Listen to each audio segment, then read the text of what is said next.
님의 침묵이라는 게 그냥 이 사람이 시로 쓴 게 아니에요. 여러분들이 이걸 알아야 되는데 그 과정을 보면은 그 전에 불교대전과 지금 이거 오도송 그 다음에 3.1운동이 있거든요. 그러니까 3.1운동을 통해서 이 양반은 진짜 선수행을 하게 되는 거예요. 어디서? 서대문 영무소에서. 거기서 완벽하게 이 양반은 그냥 처절한, 사실 이 서대문 형무소라고 그러지만은 거기 같이 갔던 33인이 모두 이 양반이 한 얘기가 유명한 거야. 나는 절대 변호사 되지 마라. 내가 이게 할 일을 해석한 건데 왜 변호사, 내가 변호한다.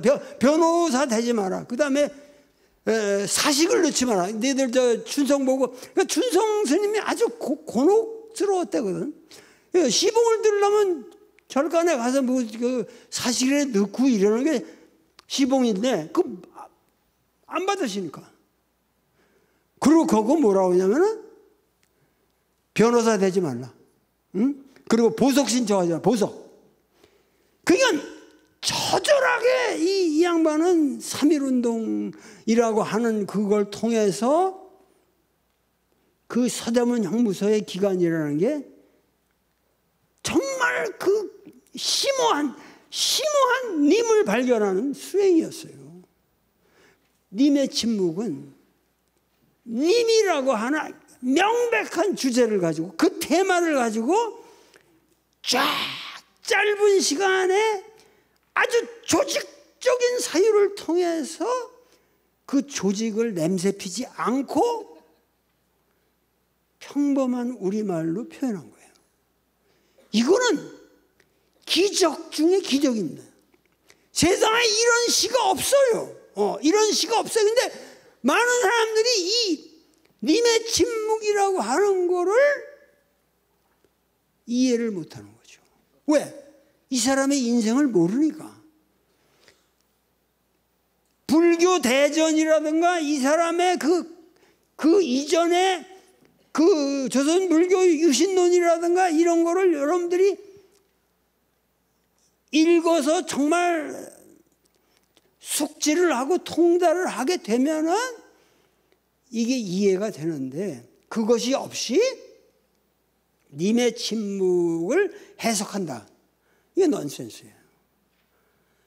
제일 처음에 님의 침묵이라는 걸 한번 봅시다. 나보기가 역겨워 가실 때는 말없이 고이 보내드리오다라는 시가 쓰여질 때 한영호는 백담서에서 이렇게 썼습니다. 님은 같습니다. 아, 사랑하는 나의 님은 같습니다. 이게 타고르의 시를 번역하면서 김어기가 만든 체예요. 그 영향은 부정할 수가 없습니다. 시를 우리가 논할 때. 그런데 형식을 빌릴 거, 그때는 시라는 게 없었기 때문에 최초로 김어기가 이런 것이 서양에서 지금 유행하는 시의 형식이다라고 규정을 했기 때문에 그 형식을 빌은 겁니다. 시편담 주회를 하고 나서 이 양반이 이걸 빌러 쓴 거예요. 그래서 님은 같습니다. 아, 사랑하는 나의 님은 같습니다. 푸른 산빛을 깨치고 단풍나무 숲을 향하여 난 적은 길을 걸어서 참아라 그러는데 참아예요. 요즘은 참아 떨치고 갔으면 차마 못 가겠는데 떨치고 갔다는 거면 푸른 산빛이라고 하는 건 우리가 보고 있는 이 우리 국토 강산의 현실입니다. 근데 저기 단풍나무 숲을 향하여 난 적은 길이라고 하는 거는 이건 슬픈 거예요. 단풍이라는 건 붉은 빛이잖아요. 붉은 빛이라고 하는 거는 이 불교에서 이 해탈, 완성, 뭐 전혀 우리의 감관이 비치지 못하는 세계를 의미해요. 그래서 푸른 산빛을 뚫고 단풍나무 숲을 향하여 난 적은 길이라고 하는 게 이게 불교가 말하는 공의 길일 수도 있고 그렇지만 가기 싫은 거예요. 님이 참아 가지 말라는 그거를 떨치고 갔습니다. 이게 얼마나 처절합니까? 황금의 꽃같이 굳고 빛나던 옛 맹선은 똑같은 거죠. 아까 단풍나무나 똑같은 거예요. 황금의 꽃이라는 건 해탈이라든가 불국토, 극락, 화장세계를 말하는 거예요. 근데 황금의 꽃같이 굳고 빛나던 옛 맹선은 차디찬 티끌이 되어서 한숨의 미풍에 날아갔습니다. 우리가 아이고 왜 가느냐? 한숨 쉬는 그 한숨의 미풍에 다 날아가 버렸다. 굳은 맹서라는 게 우리 민족이 이 땅에서 같이 잘 살자고 하는 이 푸른 꿈들이 다 한숨에 날아가 버렸다고 해요. 날카로운 첫 키스의 추억은, 그 당시는 키스라는 말이 우리나라에 없었어요. 여러분들 키스 그러면 뭐 당연히 키스인 줄 알지만 이때는 키스라는 말이 없었어요. 그래서 여기 가로를 쳤잖아요, 이 사람이. 특별한 말이라고.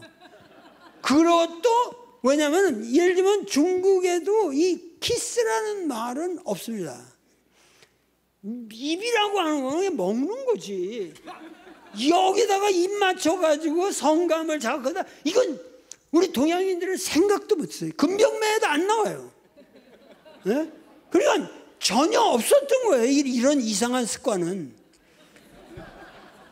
여러분들 우리 고전적인 영화에서 키스 장면 있을 수가 없는 겁니다.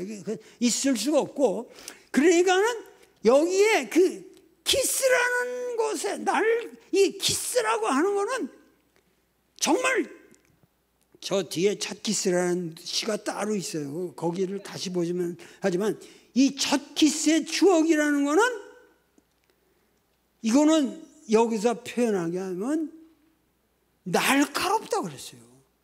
보통 우리가 키스라면 그거 부드럽고 서로의 입술이 닿을 때 그 포근하고 이런 걸 생각하는데, 여기 날카로운 첫 키스의 추억은 날카롭다는 표현이 민족에 대한 참된 사랑을 깨닫는 순간 그 견성의 날카로움을 의미한다는 것이. 그러니까 날카로운 첫 키스의 추억은 나의 운명의 지침을 돌려놓고 나의 운명이 이 키스로 인해서 변한 거예요. 나의 운명의 길이 바뀐 거예요. 그러니까 뭐예요? 최초로 이 사람은 이 민족의 운명을 이 키스를 통해서 알게 된 거예요, 이게. 그러니까는 날카로운 첫 키스의 추억은 나의 운명의 지침을 돌려놓고 뒷걸음치면서 사라진 거예요. 이 조국이 뒷걸음치면서 사라진 거예요. 나는 향기로운 님의 이 말소리에 귀먹고 꽃다운 님의 얼굴에 눈 멀었습니다.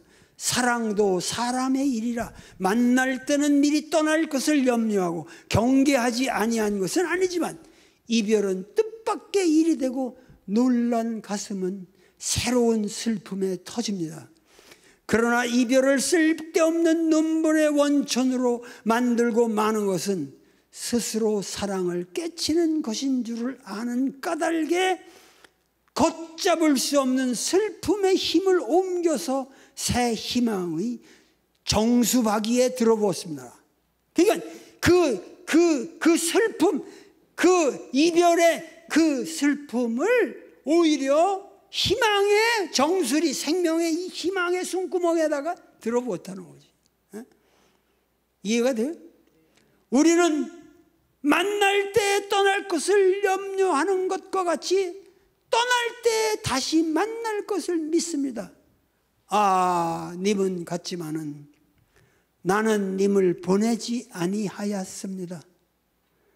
제 곡조를 못 이기는 사랑의 노래. 제 곡조를 못 이긴다는 건 그 노래를 부르다가 그 곡조를 격정에 어떻게 하지 못하고 그냥 그런 제 곡조를 못 이기는 사랑의 노래는 님의 침묵을 휩싸고 돕니다. 지금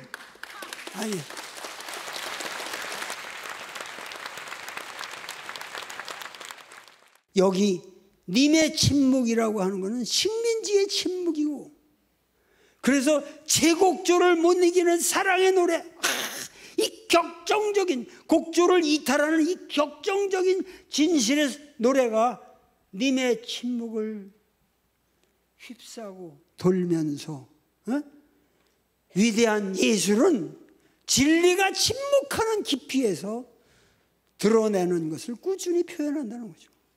이게 님의 침묵이에요. 그러니까는 누구야 이게? 연무홍 선생이, 난 연무홍 선생이 내가 말하는 주제를 놓고 얘기하는 걸 보고 내가 평생 죽을 때까지 연무홍이를 존경하기로 했어요. 연무홍이라는 사람을 존경하기로 했어요. 내가. 한번 여기서 연무홍 거가 한번 들어보겠습니다. 실제 작품 발표에 있어서도 만해는 창조 1919년의 동인들보다도 앞서고 있다. 그는 자신이 발행하던 잡지 유심에 님의 침묵의 것들과 유사한 두세 편의 작품을 발표했던 것이다. 그러나 물론 만해가 한국 최초의 근대 시인이라는 사실은 이런 단순한 연대적 선후 관계에 이유가 있는 것이 아니라 나라의 주권을 빼앗기고 남의 나라 식민지로 떨어진 민족적 현실을 진실로 뼈아프게 체험하고 그 아픔을 처음으로 근대적인 시 형태 속에 구체화했다는 데 이유가 있다. 우리가 만해에게서 얻을 수 있는 교훈은 허다하게 많지만 그중에는 그가 이처럼 소위 문단적 시인이 아니었다는 사실도 포함되어야 할 것이다. 문단의 추천을 받아서 등장한 시인이 아니라, 그래서 뭐냐면 문단에 끼지 못한 것이 과소평가의 연유가 되었다면 그것은 도리어 민족 시인으로서의 만해의 영광이 되지 않으면 안 된다. 그러면서 하는 말이 오늘날 우리 문단과 문학에서 찾아볼 수 있는 여러 병리적 현상들은 이미 신문학 초창기에 형성되었다는 것이 필자의 생각인데, 그것은 본질적으로 문단 형성 과정의 식민지적인 성격에서 유래하는 것이다. 잘 알려진 것처럼 한국의 문단은 육당과 춘원의 이른바 이인시대를 거쳐 창조, 폐허, 백조의 동인지가 나오고 상징주의, 낭만주의, 자연주의 등 속에 서구적 문예 사조가 들어옴으로써 이루어졌다.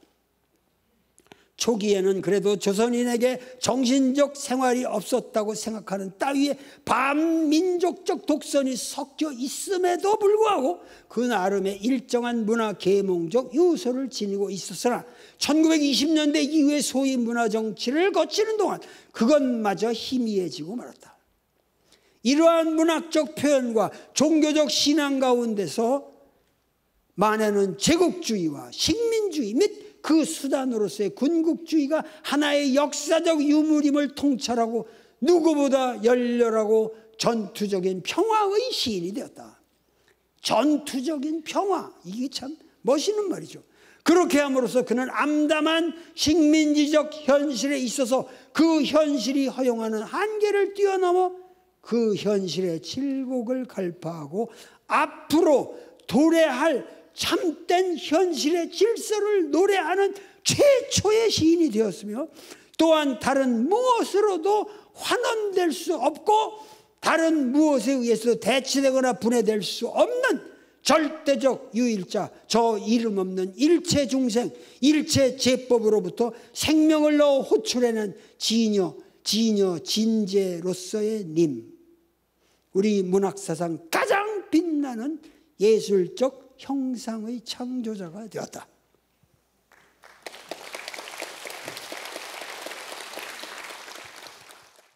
(19) 페이지에 뭐라고 그러냐면은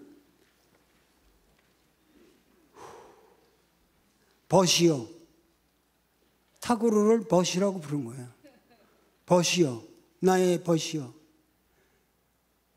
애인의 무덤 위에 피어있는 꽃처럼 나를 울리는 벗이요, 죽여주는 거죠. 이 뭐냐면은 너는 살아있는 나의 생생하는 내가 키스하는 애인이 아니라 애인의 무덤이란 죽음 위에 죽음에서 피어나는 초월적 원리라는 얘기예요. 저 말 한마디가 무덤 위에 피어있는 꽃처럼 나를 울리는 벗이요. 어? 그러한 벗은 적은 새의 자체도 없는 사막의 밤에 생명이 없는 무생명의 공성의 그런 세계잖아요. 그런데 문득 그런 사막의 밤속에서 문득 만난 님처럼 나를 기쁘게 하는 것이요. 기쁘다는 말을 이렇게 표현한 거죠. 그러면서 뭐냐면 그대는 옛 무덤을 깨치고 하늘까지 사모치는 백골의 향기입니다. 완전히 존밴드인 거예요. 이게 뭐냐면 너는 백골의 향기라는 거는 꽃이라고 그러면 살아있는 초록빛의 꽃이래야지. 이게 너의 시는 죽음의 시라는 거예요. 죽음의 시. 삶의 시가 아니라는 거야. 그대는 화환을 만들려고 떨어진 꽃을 줍다가 다른 가지에 걸려서 죽은 꽃을 해치고 부르는 절망인 희망의 노래입니다. 네가 말하는 희망은 절망이라는 거야. 절망인 희망의 노래. 벗이요 깨어진 사랑에 우는 벗이요. 그 힌두이즘의 고유한 뭐 브라마니즘과 뭐 아트만의 버마 이련놀이나 뭐 이런 것들이 다 여기 깔려 있지만은 벗이요 깨어진 사랑에 우는 벗이요 눈물이 능히 떨어진 꽃을 옛 가지에 도로 피게 할 수는 없습니다. 너는 떨어진 꽃을 얘기할 없는 시인이라는 거죠. 눈물을 떨어진 꽃에 뿌리지 말고 꽃나무 밑에 티끌에 뿌리서요. 이게 무슨 얘기예요? 우리가 말하는 동양의 사랑이란 생명의 순환이라는 거지. 저 세계로 가는 브라만의 세계로 가는 그런 게 아니라 너 내 눈물을 이 땅에 밑에 있는 뿌리에다가 떨쳐라. 그러면 그것이 다시 비료가 돼서 꽃이 피어날 거 아니냐. 그러니까 생명의 순환 속에서 이 살아있는, 그러니까 벗이요 나의 벗이요. 벗이 누구겠어요? 타고르죠. 타고르요 나의 타고르요. 죽음의 향기가 아무리 좋다 하여도 백골의 입술에 입 맞힐 수는 없습니다. 너는 백골의 입술에다 입 맞히고 있는 놈이다 이거야. 어? 나는 그런 시를 쓰지 않는다는 거야. 여기에 벌써 1925년에 타고르를 향해서, 근데 이런 시를 읽으면서 이게 근사하게 타고르를 예찬한 시로 다들 해석한다고. 나처럼 이렇게 정난하게 해석하는 사람이 없어. 근데 만해의 정확한 의미는 이거란 말이에요. 에? 죽음의 향기가 아무리 좋다 하여도 백골의 입술에 입 맞출 수는 없습니다. 그의 무덤을 황금의 노래로 금을 치지 마세요. 황금의 노래라는 건 그 영원 무궁한, 황금이라는 건 영원 무궁하다는, 이게 뭐냐면 종교적, 이게 선의 선이 아니라 그야말로 이거는 저승의 세계에 그 무덤을 황금의 노래로 금을 치다는 건 그 황금의 영혼 속에 가둬버리는 거죠. 차라리 뭐라고 그랬어요? 무덤 위에 피 묻은 깃대를 세우세요. 무서운 얘기죠. 살아있는 이 이승 속에서 피 묻은 깃대를 꽂아라. 뭐 때문에 사막에 아무 생명의 자취조차 없는 그런 암흑의 세계에다가 너는 미사여구를 던지고 앉았냐? 나는 그런 식으로 시를 쓰지 않는다. 그러나 죽은 대지가 시인의 노래를 거쳐서 움직이는 것을 봄바람은 말합니다. 나의 님은 당신이 말하는 황금, 영원, 암흑 이런 따위의 소리가 아니라 봄바람이라는 거예요. 나의 님은 봄바람이라는 거죠. 벗이여 부끄럽습니다. 나는 그대의 노래를 들을 때 어떻게 부끄럽고 떨리는지 모르겠습니다. 세상 사람들이 다 탁오르고 그러면 존경하고 막 노벨상 수상자로 당신하고 나하고 비교할 수 있겠냐 이게. 그러나 나는 부끄럽다. 왜? 그것은 내가 나의 님을 떠나서 홀로 그 노래를 듣는 까닭입니다. 우리의 님은 당신의 시와 같이 할 수 없습니다. 당신은 홀로 노래를 부르고 있고 나는 홀로 당신의 노래를 듣고 있기 때문에 나는 부끄럽습니다. 이야, 1920년대 타고르에 대해서 근데 이게 이런 뜻인 거라고 여러분들 지금 나를 통해서 듣는 타고르의 이 시의 본 뜻을 아무도 얘기하지 않습니다. 아무도 얘기하지 않습니다. 타고르는 위대한 시성이고 이렇게 적나라하게 만해에 의해서 까발겨지는 그리고 정확하게 비판되는 그러한 시인이라는 거 아무도 모르는 거죠. 님이란 무엇인가? 님만 님이 아니라 기른 것은 다 님이다. 그러니까 연애의 대상이죠. 님이랑 1차적으로 님이랑은 사랑하는 여자예요. 사랑하는 남자고. 근데 그 님만 님이 아니라 기른 것이라는 기르다라는 게 우리말의 옛말인데 그리워한다, 아쉬워한다 이런 의미예요. 그러니까 기른 거, 그리워하는 거는 다 님이라는 거예요. 중생이 석가의 님이라면 철학은 칸트의 님이다. 이 칸트가 막 나오잖아요. 이 사람은 장미화의 님이 봄비라면 마치니의 님은 이태리다. 이 마치니는 19세기에 이태리의 독립을 위해서 싸운 이태리에다가 민주공화제를 정착하기 위해서 싸운 사람이고 이건 뭐야? 교황청 다 축출해버리고 없애버렸죠. 일정 기간 동안. 그러나 전 유럽에서 저기 해가지고 지금 그 바티칸을 다시 만든 거거든. 그거랑 싸운 사람이에요. 그러니까 지금 이 만해는 이런 사람들이 모델인 거예요. 교황도 축출해버리는, 네? 그러니까 그게 장미화의 님이 봄비라면 마치니의 님은 이태리다. 뭐예요? 여기 마치니가 여러분의 님은 누구예요? 이태리가 아니라 코리아죠. 이 한국이 바티칸에 짓밟혀서는 안 되는 거죠. 그러니까 님은 내가 사랑할 뿐만 아니라 나를 사랑하느니라. 이게 항상 수훈에서도 최수훈에서도 그렇지만 항상 하늘님에 대한 이것과 나는 항상 이게 순환적이고 동시적인 거예요. 내가 하느님을 사랑하는 것이 꼭 하느님이 나를 사랑하는 것이에요. 그러니까 여기다 뭐라 하냐면 연애가 자유라면 님도 자유일 것이다.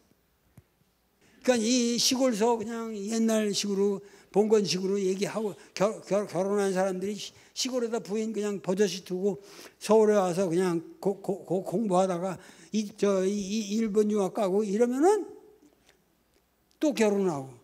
자유연애라는 게 그 당시에는 다 그런 거 아니에요. 일제시대 때 여러분들. 그 자유연애. 연애가 자유라면 님도 자유일 것이다. 님 또한 니들 방식으로 연애를 하지 않는다는 거예요. 님이야말로 자유롭게 연애를 하는 사람이라는 거죠. 그러니까 뭐냐면은 님 또한 너희들이 사랑하는 방식으로 사랑하지는 않을 것이다. 님도 자유롭다. 님은 자유롭다. 그러나 너희는 자유에 구속당하고 있다는 거예요. 그러나 너희는 이름 좋은 자유에 알뜰한 구속을 받지 않더냐. 너에게도 님이 있더냐. 진짜 네가 님이 있냐. 있다면 님이 아니라 너의 그림자니라. 여기 그림자라는 건 오온의, 불교적으로 하면 이 오온의 색성형 미촉법의 그 가압에 의해서 한, 이거 엉터리다, 이거. 그림자다, 이게. 진여의 세계가 아니라는 거죠. 나는 해저문 벌판에서 돌아가는 길을 잃고 헤매는 어린 양이 기루어서. 이걸 다들 기루어서도 여기서 보면 그가 불쌍해서 이 시를 쓴다. 그거 아니거든요. 여기 기루어라는 건 그리워한다는 거예요. 그 길 잃고 헤매는 양이라는 건 기독교에서 갖고 왔고, 이 사람이 과감하게. 기독교 성경도 마음대로 인용하는 거예요. 그러면서 그 어린 양이 그리워서 나는 이 시를 쓴다. 이게 격조가, 어디서 이런 격조와 이 언어가 다시 나올 수 있겠습니까? 우리가 일제시대라는 그 엄혹한 세월을 처절하게 거치면서 만해의 시가 나온 겁니다. 오늘 우리는 이 시대를 이렇게 살고 있습니까? 이 만해가 살고 있듯이 우리가 살고 있냐 이 말이에요. 논계라는 시가 있어요. 이 사람의 그 님의 침묵 안에 논계의 애인이 되어서 그의 묘에, 그의 무덤 앞에서 논계에 내가 애인이 됐다 이거야. 애인이 돼서, 근데 이게 이 사람의 시 중에서 제일 길어요. 근데 이거 여기 없어요. 지금 이게 없어. 그래서 근데 이 님의 침묵에서 나는 이 가장 파워풀한 이 시 중에 하나라고 생각하는데, 그 죽는 순간의 모습을 이렇게 표현해요. 춤추는 소매를 안고 도는 무서운 찬바람은 귀신 나라의 꽃숲을 거쳐서 떨어지는 해를 얼렸다. 그 순간에 논개가 그 밑으로 사실 촉성로에서 그냥 떨어지면 안 되거든. 난강으로 안 빠져. 그래서 그 앞에 바위로 유인을 해서 거기 의암이라고 지금 있는데 거기로 데려가서 슉 키스하는 척하면서, 키스가 아니겠지 뭐 어떻게 하면서 슉 돌려가거든. 춤추는 소매를 안고 도는 무서운 찬바람이 귀신 나라의 꽃숲을 거쳐서 떨어지는 해를 얼렸다는 거야. 그 순간에 해가 떨어지는데 그 해가 얼었다는 거야. 그 삼엄한 그 순간에 갸냘핀 그대의 마음은 비록 침착하였지만 떨리는 것보다도 더욱 무서웠다. 침착하게 그 적장 이름도 있거든요. 계단이라고. 그놈을 딱 해가지고 하는데 그대의 마음은 침착하였겠지만 그 침착한 그 논개의 그 당신의 모습이 떨리는 것보다도 더욱 무서웠다. 정말 무서웠다는 거죠. 아름답고 무독한 독이 없는 거예요. 아름답고 무독한 그대의 눈은 비록 웃었지만 우는 것보다도 더 슬펐다. 이게 그러면서 붉은 듯 하다가 푸르고 푸른 듯 하다가 희어지며 갸늘게 떨리는 그대의 입술은 웃음의 조언이냐 아침 안개냐 울음의 저녁 비냐 모우냐 새벽달의 비밀이냐 있을 곳의 상징이냐. 나는 꽃을 사랑합니다마는 그대의 집에 피어있는 꽃을 꺾을 수가 없습니다. 그대의 집에 피어있는 꽃을 꺾으려면 나의 창자가 먼저 꺾어지는 까닭입니다. 나는 꽃을 사랑합니다마는 그대의 집에 꽃을 심을 수가 없습니다. 그대의 집에 꽃을 심으려면 나의 가슴에 가시가 먼저 심어지는 까닭입니다. 용서하여요 논개요. 이 표현도 하여요. 요게 옛날 말들 얼마나 아름답습니까? 용서하여요 논개요. 금석 같은 굳은 언약을 저버린 것은 그대가 아니요 나입니다. 용서하여요 논개요. 쓸쓸하고 호젓한 잠자리에 외로이 누워서 끼친 한에 울고 있는 것은 내가 아니요 그대입니다. 나의 가슴에 사랑의 글자를 황금으로 새겨서 그대의 사당에 기념비를 세운들 그대에게 무슨 위로가 되겠습니까? 나의 노래에 눈물의 곡조를 낙인으로 찍어서 그대의 사당에 제종을 울린데도 나에게 무슨 속죄가 되오리까? 나는 다만 그대의 유언대로 그대에게 다하지 못한 사랑을 영원히 다른 여자에게 주지 아니할 뿐입니다. 논개가 죽으면서 한 여인이 나만 사랑해다오. 그거 아니야? 그러니까 이 조국만 사랑해라. 딴짓하지 말라. 그거는 내가 하고 있지만은 그것은 그대의 얼굴과 같이 잊을 수가 없는 맹세입니다. 용서하여요 논개여. 그대가 용서하면, 이거 여기가 이제 가장 이 시의 포인트. 그대가 용서하면 나의 죄는 신에게 참회를 아니한데도 사라지겠습니다. 하느님께, 내가 하느님께 빌고 용서를 구하고 내 죄를 하느님께 용서받지 않겠다. 논개가 나를 용서해 준다면 비로소 나의 죄는 용서된다. 천추에 죽지 않는 논개요. 하루도 살 수 없는 논개요. 단 하루도 적장을 죽이지 않고서는 살 수 없었던 논개. 그 논개요. 하루도 살 수 없는 논개요. 그대를 사랑하는 나의 마음이 얼마나 즐거우며 얼마나 슬프겠는가. 나는 웃음이 재워서 겨워서 버겨워서 견뎌내기 어려워서, 나는 웃음이 재워서 눈물이 되고 눈물이 재워서 웃음이 됩니다. 용서하여요 사랑하는 오 논개요.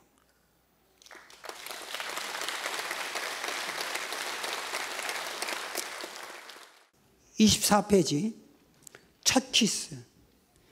여기 이 시의 형식 자체가 두 번째 줄에 보면서 못 보는 채 마서요.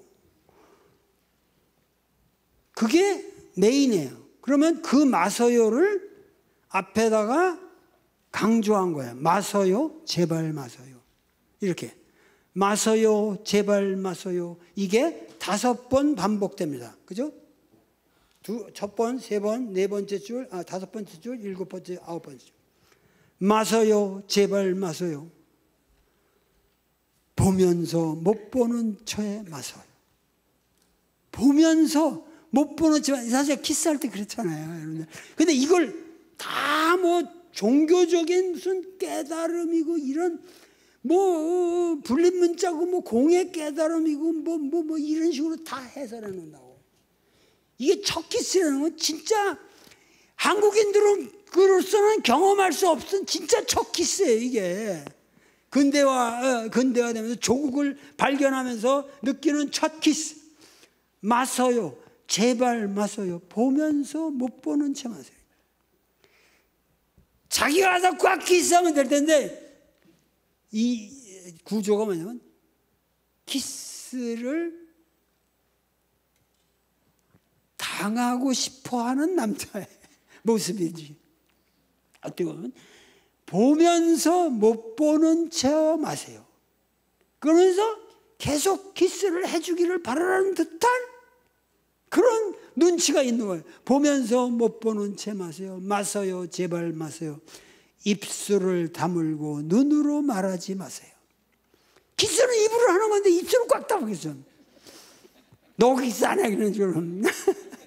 그러면서 눈으로 말하지 마세요. 오늘 눈으로만 당신하고 키스를 하고 싶은데. 근데 여기서 말하면 눈으로 말하지 마세요라는 건 사실 눈으로 말하고 있다는 얘기죠. 마서요, 제발 마서요. 뜨거운 사랑에 웃으면서, 정말 뜨거운 사랑에 좋아하면서 거기에 웃으면서 차디찬 잔 부끄러움에 울지 마세요. 그렇잖아요. 키스를 하면 좋은데 그걸 안 하고 그냥 차디찬 잔 부끄러움이라 이 세상 만사 내가 키스하게 되면 또 뭐 복잡하게 걸릴 것도 많고 그러니까는 키스를 안 하는 거죠. 그러면서 울고 있는 거죠. 잔 부끄러움에. 마셔요. 제발 마셔요. 세계의 꽃을 혼자 따면서 항분에 넘쳐 떨지 마세요. 엑스타시로 올라가는 거지. 정말 여기서 항분이라는 거는 이거는 아주 엑스타시, 지극한 그 흥분에 넘쳐서 떨고 있으면서 세계의 꽃을 다 따면서라는 건 화장의 세계, 이게 그냥 화엄이 말하는 화장의 세계에서 춤추면서 그러면서도 흥분 속에 떨고 있다는 얘기죠. 마셔요, 제발 마셔요. 미소는 나의 운명의 가슴에서 춤을 춥니다. 이것은 그야말로 그 키스의 흥분이 클라이막스를 넘어서 거기에 도달하 끝나고 미소를 짓고 있는 거죠. 미소는 나의 운명의 가슴에서 춤을 춥니다. 이거는 미소를 짓고 있는 해탈의 경지죠. 나의 운명의 가슴에서 춤을 춥니다. 새삼스럽게 스스로워라는 건 부끄러워, 수줍어하지 말라는 거예요. 새삼스럽게 스스로워하지 마세요.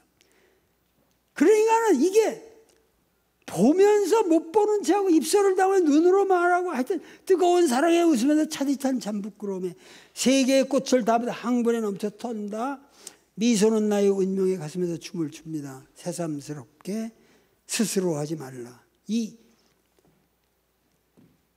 내가 이거를 여러분들에게 해설을 해도 이게 아주 쉽고 잘 이해가 되는 것 같으면서 이해가 안 되는 거예요. 이게 이 만해의 시가 다 이렇습니다. 다 이렇고 무한한 해석의 여지를 남겨놓고 있어요. 그러니까 이게 여러분들 워즈워스의 시에서, T.S. 엘리어트의 시에서, 윌리엄 브레이크의 시에서 난 이런 거 느껴보지 못했어요. 이거 하나 읽고 끝냅시다. 43번, 그러니까 26페이지. 그냥 두루루 읽기만 하면 돼. 이건 어렵지 않아. 여기 오서요라는 게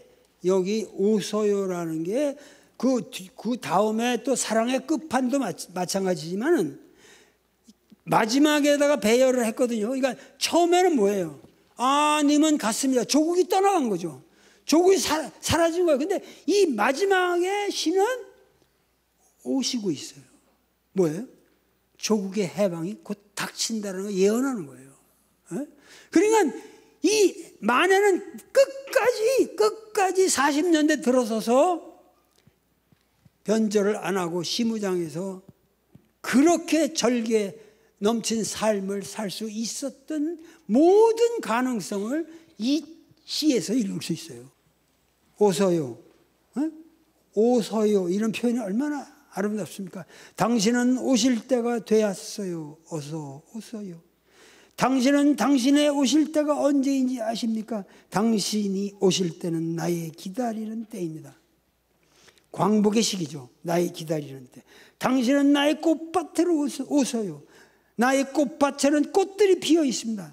만일 당신을 쫓아오는 사람이 있으면 당신은 꽃 속으로 들어가서 숨으십시오. 나는 나비가 되어서 당신 숨은 꽃 뒤에 가서 앉겠습니다. 그러면 쫓아오는 사람들은 당신을 찾을 수가 없습니다. 오서요. 당신은 오실 때가 되었습니다. 어서 오세요. 당신은 나의 품에로 오세요. 나의 품에는 보드러운 가슴이 있습니다. 만일 당신을 쫓아오는 사람이 있으면 당신은 머리를 숙여서 나의 가슴에 대십시오. 나의 가슴은 당신이 만질 때에는 물같이 부드럽지만은 당신이 위험을 위하여서는 황금의 칼도 되고 강철의 방패도 됩니다. 나의 가슴은 말굽에 밟힌 낙화가 될지언정 당신의 머리가 나의 가슴에서 떨어질 수는 없습니다. 그러면 쫓아오는 사람이 당신에게 손을 대일 수는 없습니다. 오소요. 당신은 오실 때가 되었습니다. 어서 오셔요. 당신은 나의 죽음 속으로 오셔요. 죽음은 당신을 위하여 준비가 언제든지 되어 있습니다. 나는 이 조국의 해방을 위해서 죽는 건 아무것도 아니라, 만일 당신을 쫓아오는 사람이 있으면 당신은 나의 죽음 뒤에 서십시오. 죽음은 허무와 만능이 하나입니다. 죽음의 사랑은 무한인 동시에 무궁입니다. 죽음의 앞에는 군함과 포대가 티끌이 됩니다.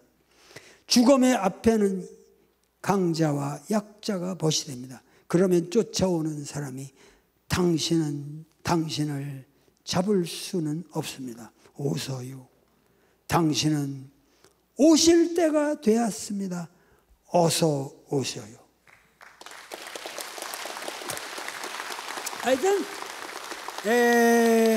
하여튼 이 양반이 시무장에서 돌아가실 때 정인보 선생은 이분보다 14살이나 어려요. 그런데 쓴 시조가 있는데 풍란화 매운 향내 당신에야 견줄송가. 풍란화가 아무리 매운 향내를 발현한다고 그러지만 당신에야 견줄송가. 이날에 님 계시면, 이게 돌아가시고 난 후니까 이날에 님 계시면 별도 아니 더 빛날까. 불토가 이 외에 없으니, 불토가 이 땅 외에는 다시 없으니까 호나 돌아오소서. 참 훌륭한 시조입니다. 정인보 선생의. 그래서 연무웅 선생이 뭐라고 그랬냐면, 누가 있어 감히 님의 침묵을 오늘 이 순간엔들 향기 없다 하랴. 마지막으로 제가 마지막으로 이 종강, 이 강의를 끝내는 기념으로 시를 하나 썼습니다. 만해 일적 개각서. 만해를 갖다가 일만 바다다. 그러니까 모든 바다, 일만 바다. 일만 바다의 한 물방울도 모두 깨달음의 실마리. 각서라는 거죠. 백두양호 상포요. 백두대간에서 두 호랑이 서로 포효하네. 일갈삼천 백이백. 두 호랑이 삼천세계를 향해 대간하니 백의 민족이 모두 하얗게 제 색깔로 돌아간다. 천주 대향 무전효. 이게 그 포효의 효와 전효의 효가의 운이 맞기 때문에 쓴 겁니다, 사실. 그래서 백의 민족이 모두 하얗게 제 색깔로 돌아간다. 하느님께서 큰 제사를 흠양하시니. 천주라는 표현은 동학의 표현입니다. 동학의 표현이거든요. 하느님께서 큰 제사를 흠양하시니 전 우주가 음양착종의 춤을 추는 도다.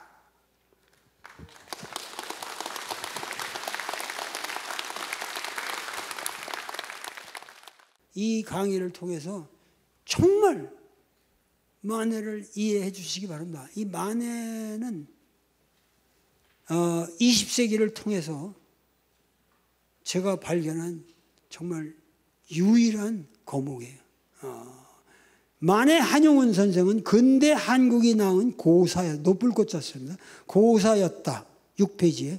선생은 애국지사요 불악의 석덕이며 문단의 거벽이었으며 선생의 진면목은 이 세 가지 면을 아울러 보지 않고서는 얻을 수 없는 것이다. 왜 그러냐 하면 지사로서의 선생의 강직하던 기계, 고고한 절조는 불교의 온축과 문학작품으로서 빛과 향기를 더했고 선교 쌍수의 종장으로서의 선생의 정득은 민족운동과 서정시로서 표현되었으며 선생의 문학을 일관하는 정신이 또한 민족과 부처를 불을 깨달음을 일체화한 니네의 가없는 사모였기 때문이다. 그러므로 선생의 지조가 한갓 소극적인 은둔에 멈추지 않고 항시 적극적 항쟁의 성격을 띠었던 것도 임재선의 종풍을 방불케 하는 것이요, 선생의 불교가 또한 우원한 법문이 아니고 현실에 즉한 불교였던 것도 호국불교, 대중불교가 그 염원이었기 때문이다. 선생의 문학은 주로 비분강계와 기다리고 하소연하는 것과 자연관조의 세 가지로 나눌 수 있는데 참 기맥힌 불교예요. 비분강계는 지조에서 오고 자연관조는 선에서 온 것이라면 이 두 면을 조화시켜 놓은 것이 사랑과 하소연의 정서라 할 수 있다. 선생의 문학은 이 사랑과 하소연의 정서에서 가장 높은 경지를 성취했던 것이다. 혁명가와 선승과 시인의 일체화, 이것이 한영훈 선생의 진명목이요, 선생이 지닌 바 이 세 가지 성격은 마치 정삼각형과 같아서 어느 것이나 다른 양자를 저변으로 한 정점을 이루었으니 그것들은 각기 독립한 면에서도 후세의 전범이 되었던 것이다. 정말 여러분들이 아시지만은 이 조지훈 선생은 정말 대단한 분이거든요. 정말 대단한 분인데 그분이 이렇게 만용을 평가했다는 것은 만해를 이렇게 평가했다는 정말 상상이, 제가 정말 조지훈 선생을 다시 한번 존경하기로 했어요. 내가 연봉 선생하고 우리도 앞으로 정말 이런 큰 그릇들이 이 땅에서 태어나기를 빈다. 오늘 강의는 이것을 끝내겠습니다. 감사합니다.